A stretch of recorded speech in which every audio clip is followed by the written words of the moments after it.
오늘 본문 말씀 에베소서 4장 11절에서 16절까지 말씀입니다.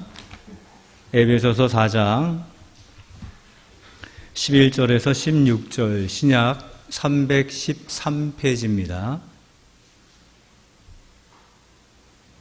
11절부터 제가 읽도록 하겠습니다. 그가 어떤 사람은 사도로, 어떤 사람은 선지자로, 어떤 사람은 복음 전하는 자로, 어떤 사람은 목사와 교사로 삼으셨으니 이는 성도를 온전하게 하여 봉사하는 일을 하게 하며 그리스도의 몸을 세우려 하심이라.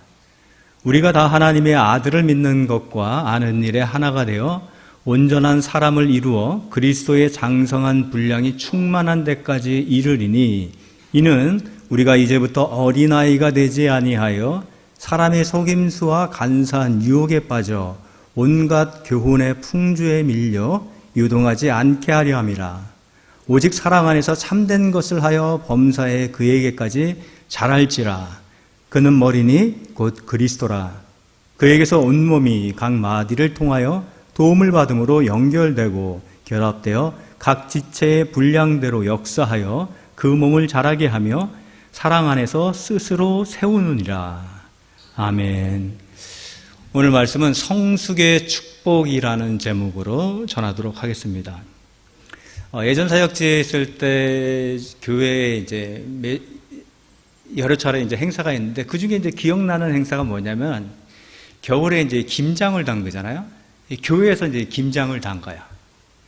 이제는 성도들이 이제 쉬는 때 맞춰서 이제 시간이 되시는 분이 모여서 이제 예약된 밭에 가서 배추를 뽑고 실어와가지고 그것을 이제 절이고, 이제 딱 절일 때가 되면 이제 주일인 거야. 그러니까 주일에 맞춰서 그 절임을 하는 거예요.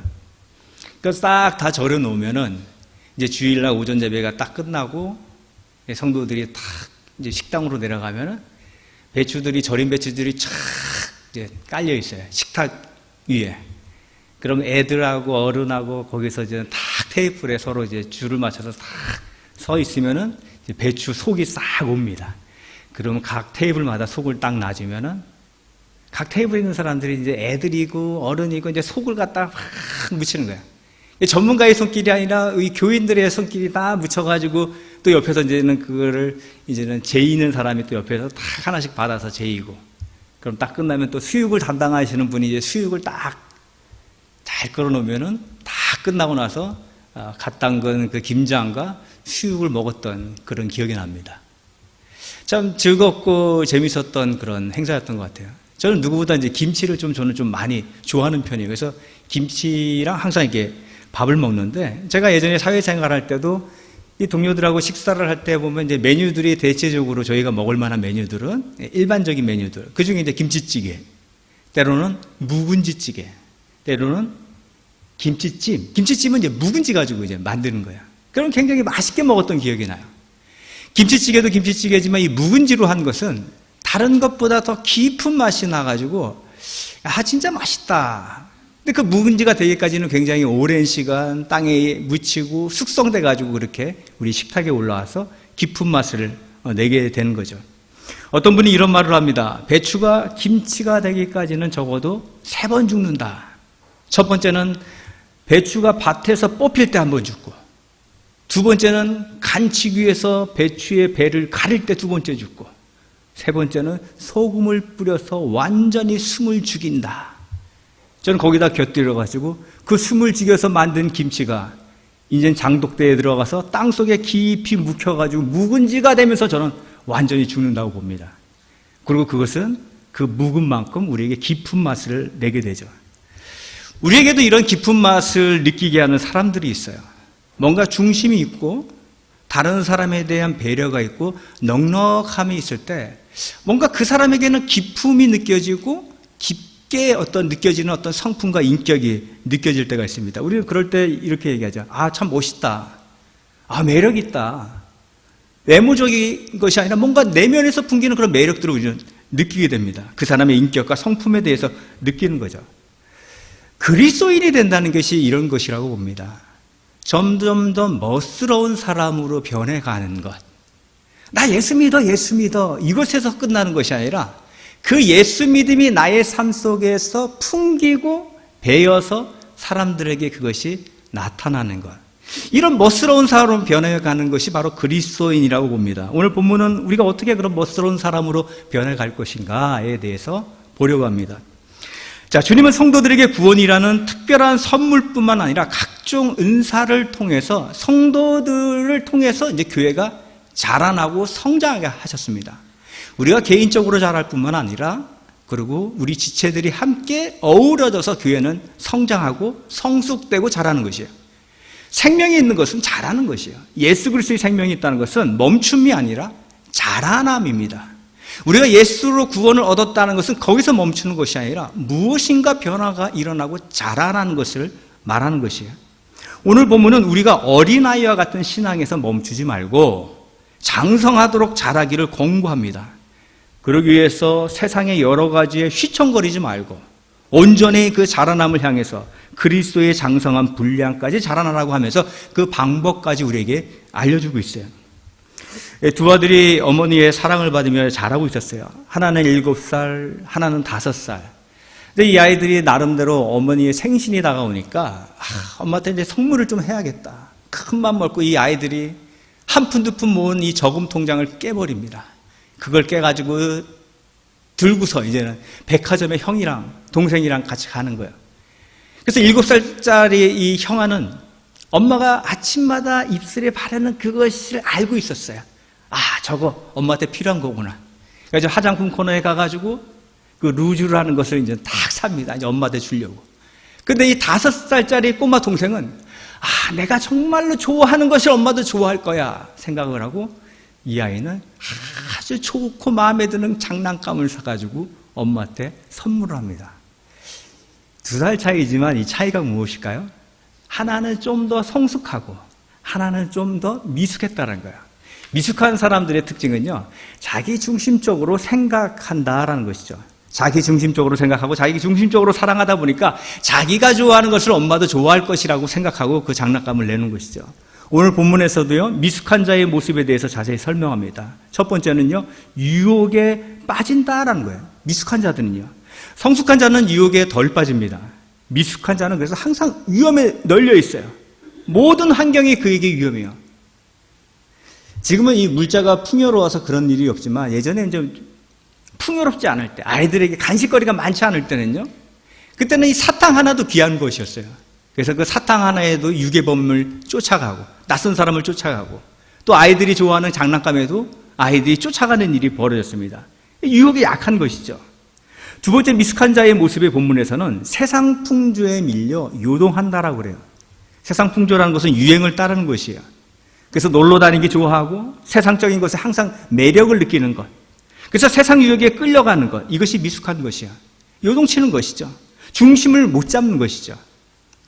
아브라함을 보십시오. 아브라함이 택함을 받았지만 그는 처음부터 완전한 자가 아니었어요. 그는 주님의 말씀을 붙들고 주님의 부르심을 받았지만 그는 계속 그 마음속에서는 요동심과 미혹함이 있었어요. 그래서 주님의 말씀을 따라감에도 불구하고 그는 휘청휘청거립니다. 그에게 분명히 하나님은 약속의 아들 줄 것을 약속했어요. 근데 그 약속을 받고서도요, 그것이 한 해, 2회 시간이 지나면서 나타나지 않으니까 그의 마음이 요동칩니다. 그리고 스스로의 노력으로 육체적인 아들 이스마엘을 얻게 돼요.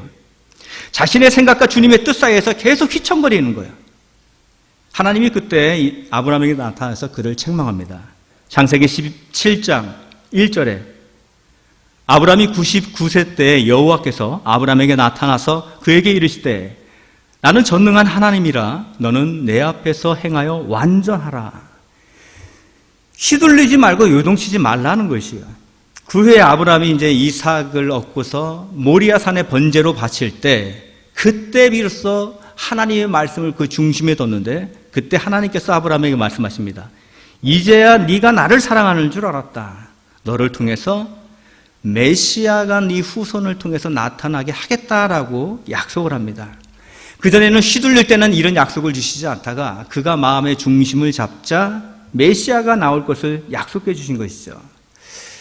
우리가 미숙하다면요, 온전히 받아야 할 것을 받지 못합니다. 어떤 부모가 미숙한 자녀에게 자동차 키를, 아무리 부모가 부자라도 자동차 키를 줄 수가 없는 것이죠. 그러나 성숙함이 준비되어 있다면 온전한 것을 받을 준비가 되어 있다는 것이에요. 우리 영혼이 미성숙할 때는요, 불안정한 상태가 자주 찾아옵니다. 세상의 유행을 따라가지 못한 것 때문에 불안해요.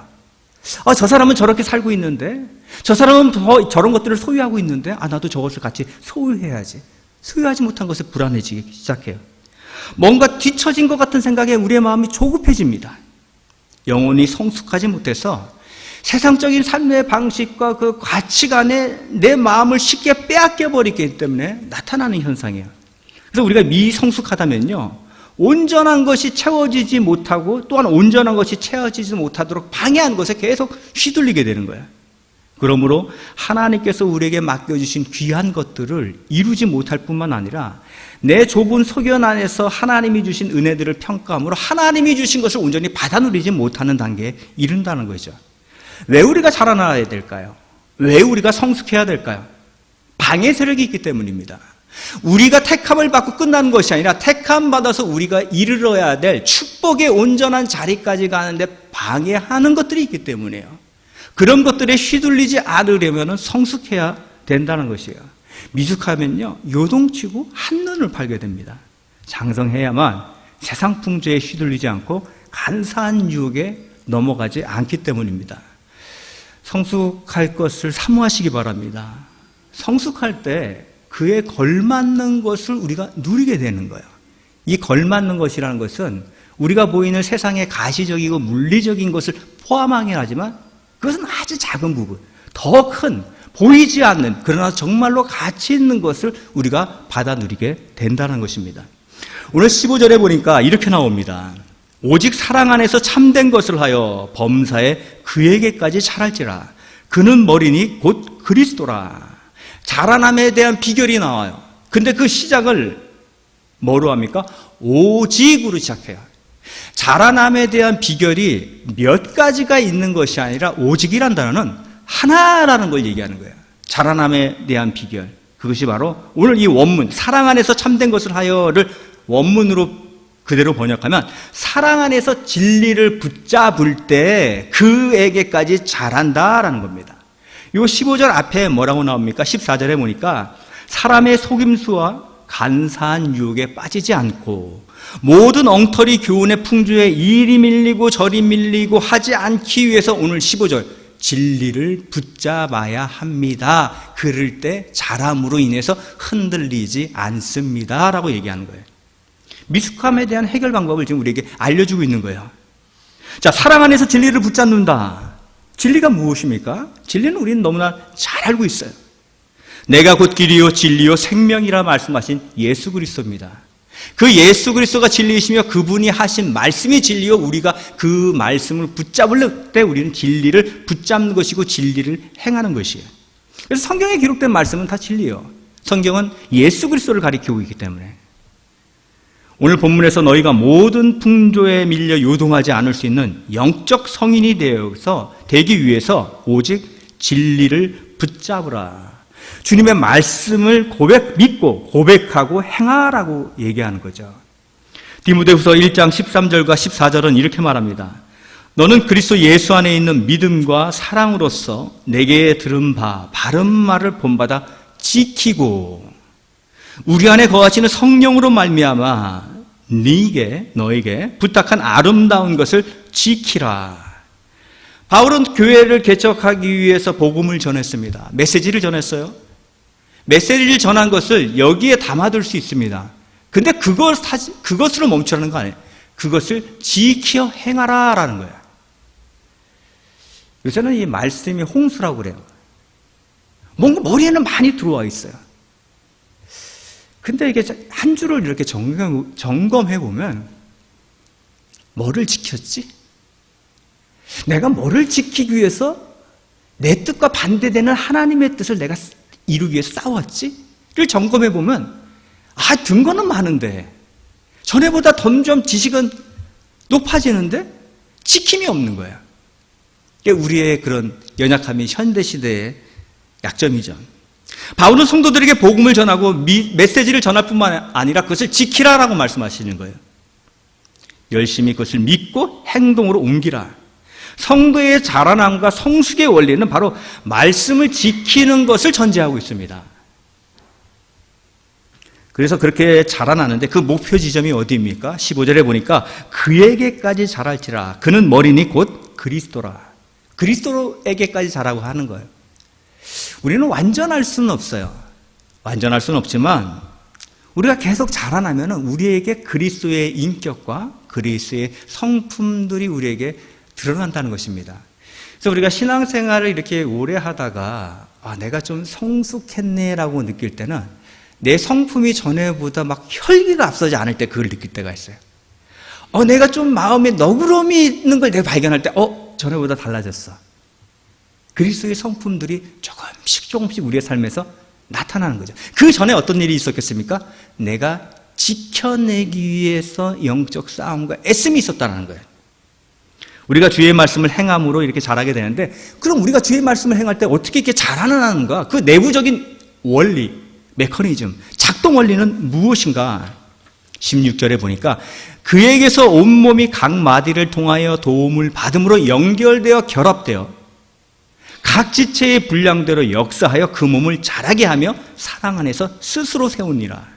그러니까 예수 그리스도, 교회의 머리 대신 예수 그리스도에게서 온몸이 도움을 받고 연결되고 결합됐다는 거야.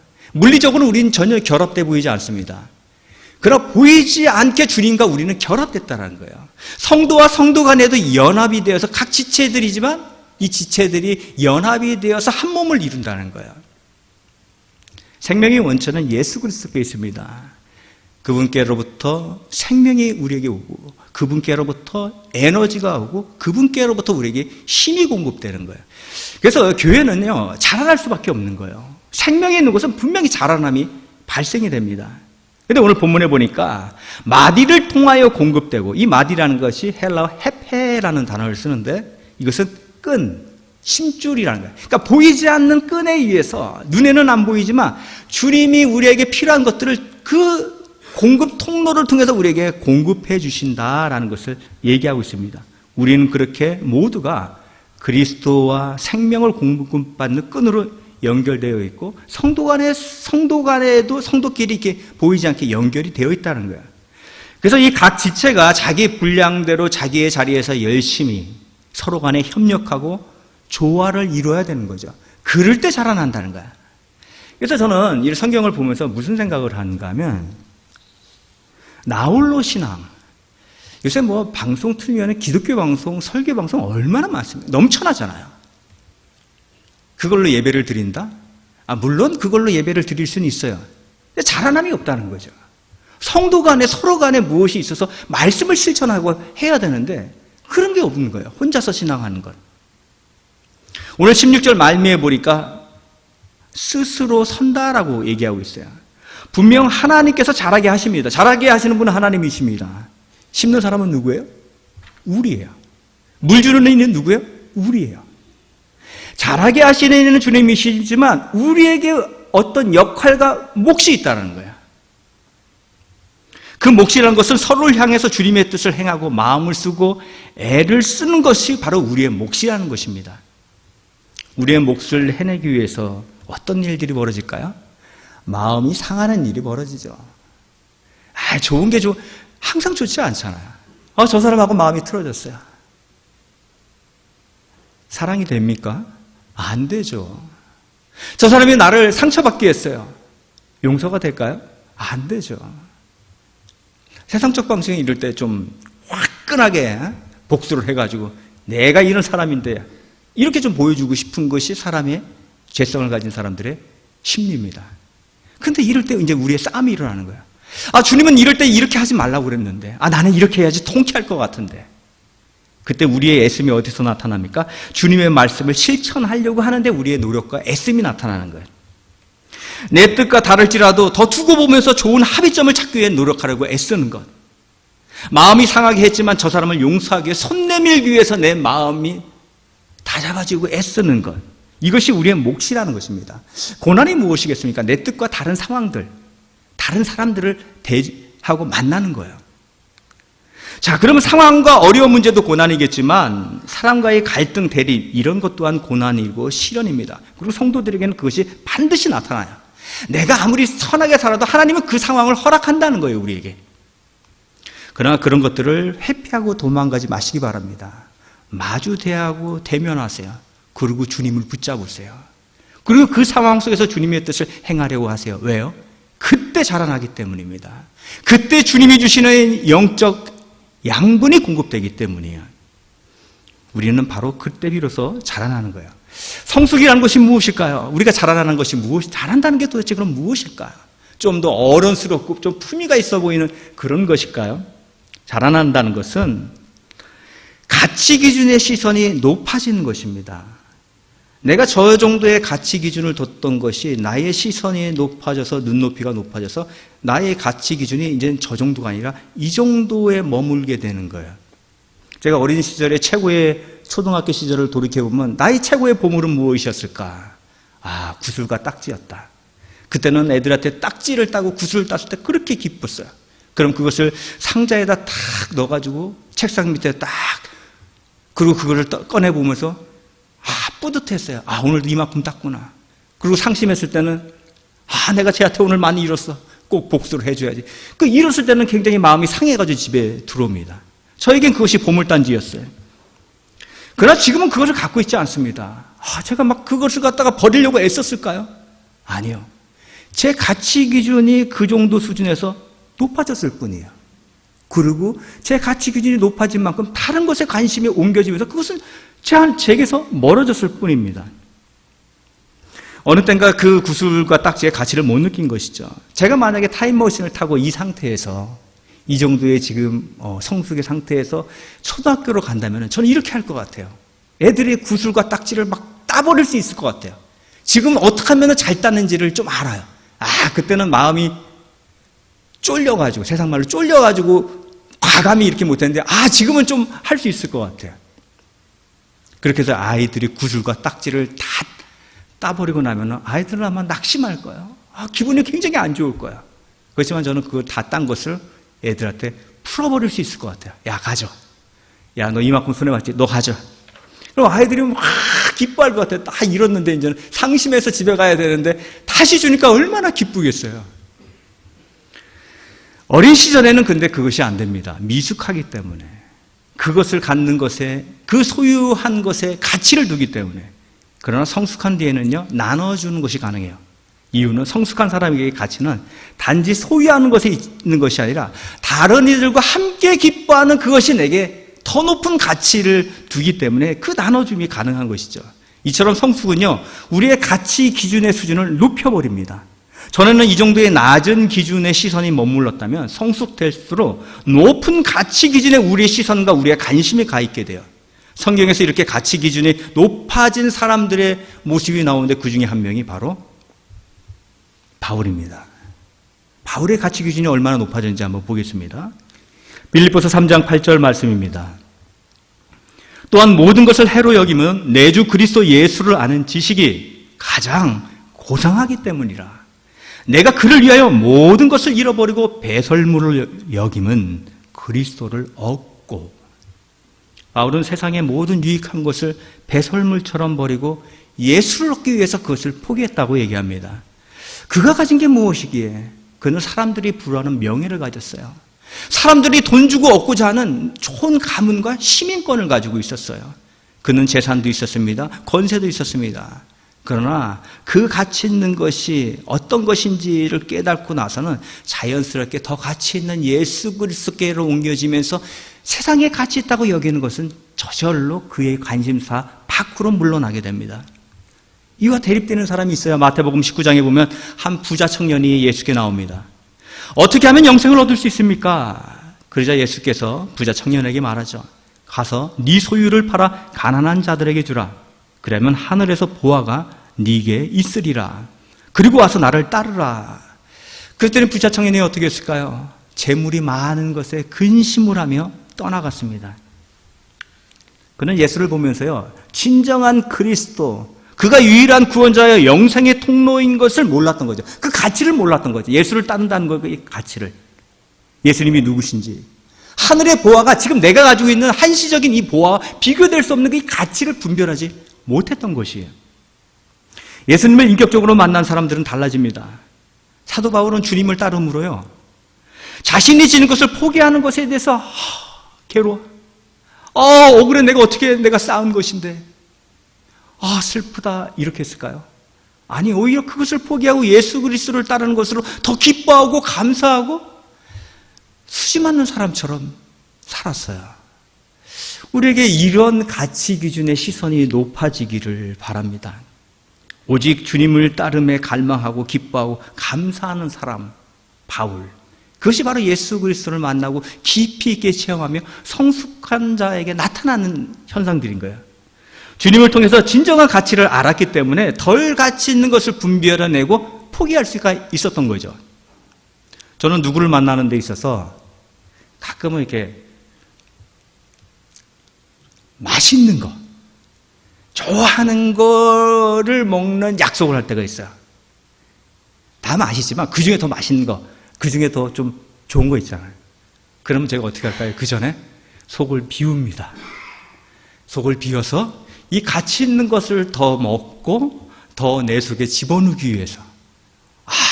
그런데 그 만나기 약속 몇 시간 전에 누가 뻥튀기를 사온 거야. 그리고 먹으라고 권하는 거예요. 제가 그걸로 배를 채웠을까요? 아이고 감사합니다 하면서 뻥튀기 한 조각 입을 다셨겠죠. 그러니까 입맛만 다시는 거죠. 왜요? 그걸로 채워서는 안 되는 거예요. 앞으로 가치 있는 것이 기대되기 때문에 지금 이것을 그냥 보류시켜야 되는 거예요. 별로 관심은 죄송합니다. 또 뻥튀기 또 사오신 분들이 있을 것인데, 예를 들어서 그렇다는 것입니다. 더 가치 있는 것을 알기 때문에 그 가치에 대한 기대 때문에 덜 가치 있는 것에 대해서 우리의 관심이 조금은 줄어드는 거죠. 사도 바울이 그런 거죠. 예수 그리스도를 아는 거, 예수 그리스도와 교제함으로 얻게 되는 것에 대해서 방해된다는 것이 그 세상의 인정과 명예와 부라는 것을 알기 때문에 그 방해되는 것을 저쪽으로 제껴놓은 것이에요.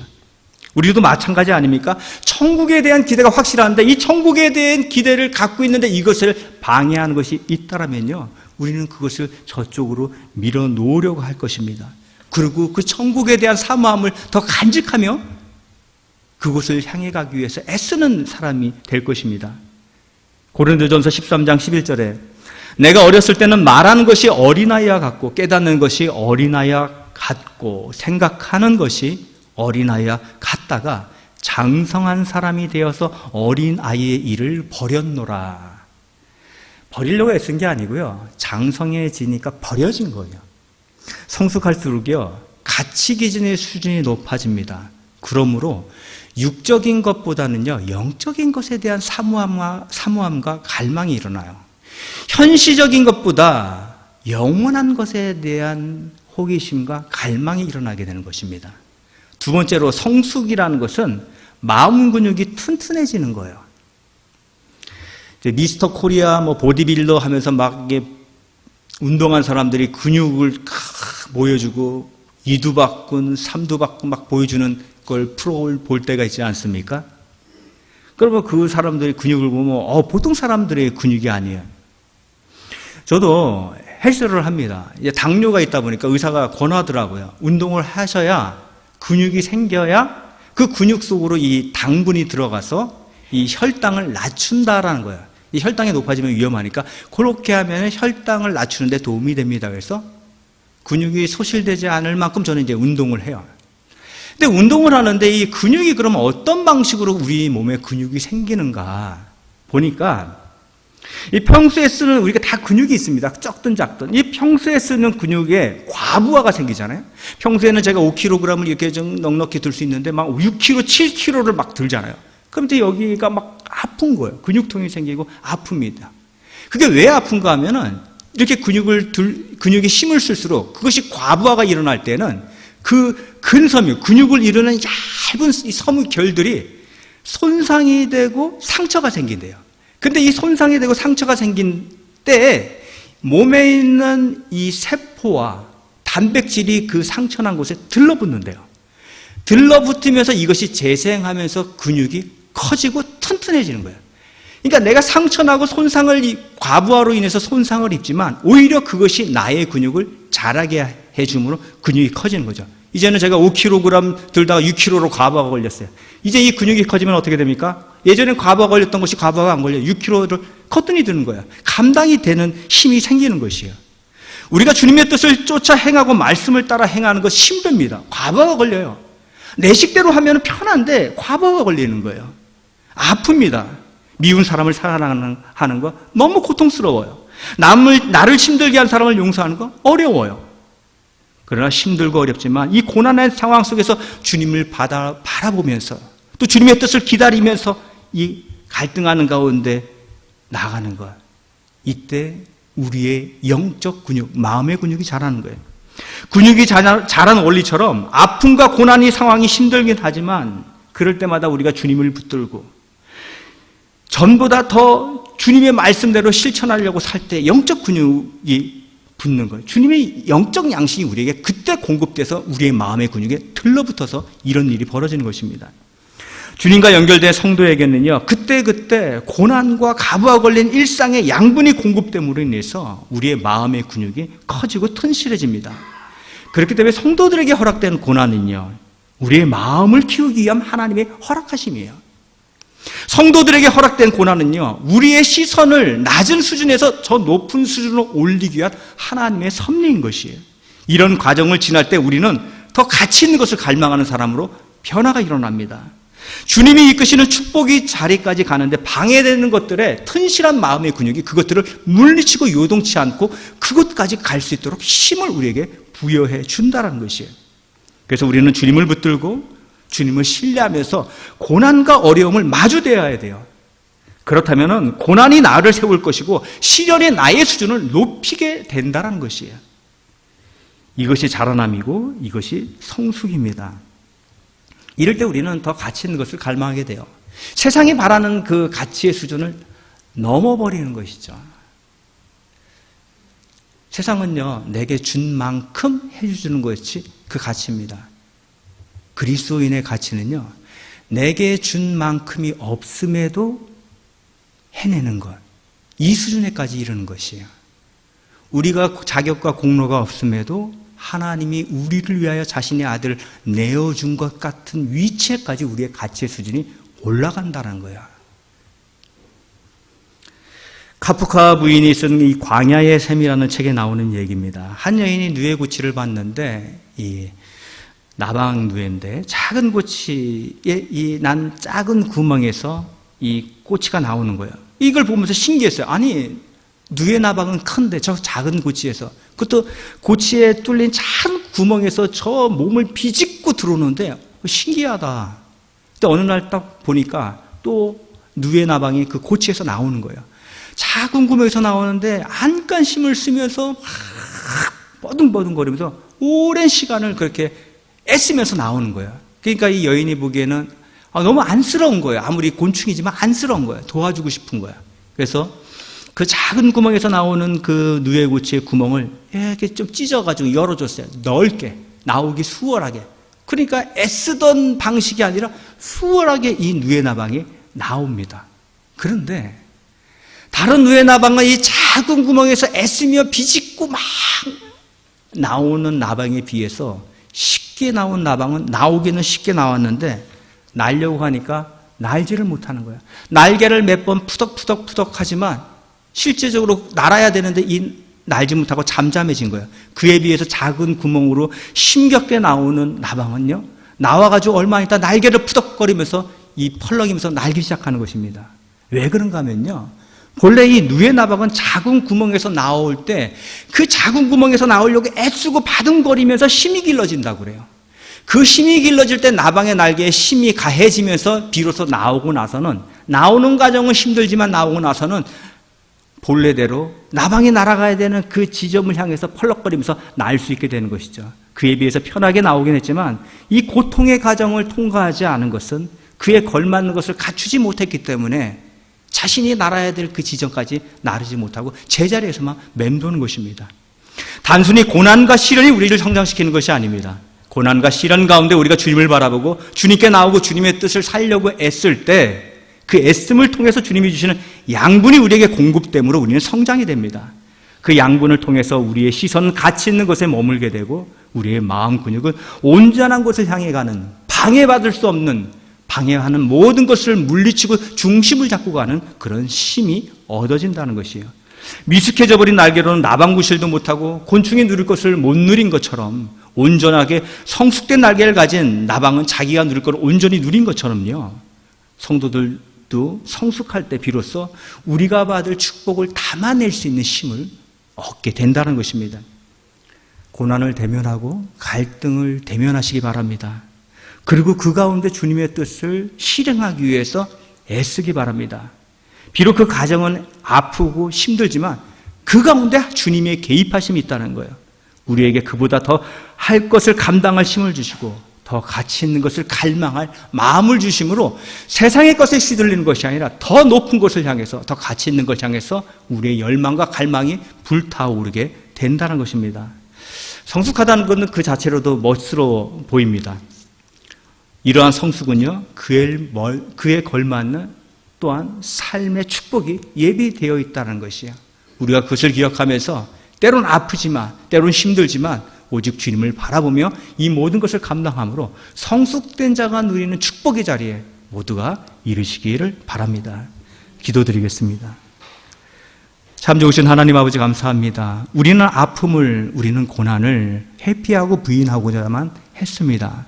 그러나 그 속에 주님의 놀라운 섭리와 깊으신 뜻이 있음을 우리가 압니다. 단순한 고통과 고난이 아니라 그 가운데서 주님의 뜻을 붙잡고 주님을 기대하고 주님을 바라보는 모든 성도들이 오직 그 과정을 통해서 더 큰 성숙으로, 그래야 주님께서 내려주시는 축복을 온전히 받아 누리는 자리까지 갈 수 있도록 인도하여 주시옵소서. 예수님의 이름으로 기도드립니다. 아멘.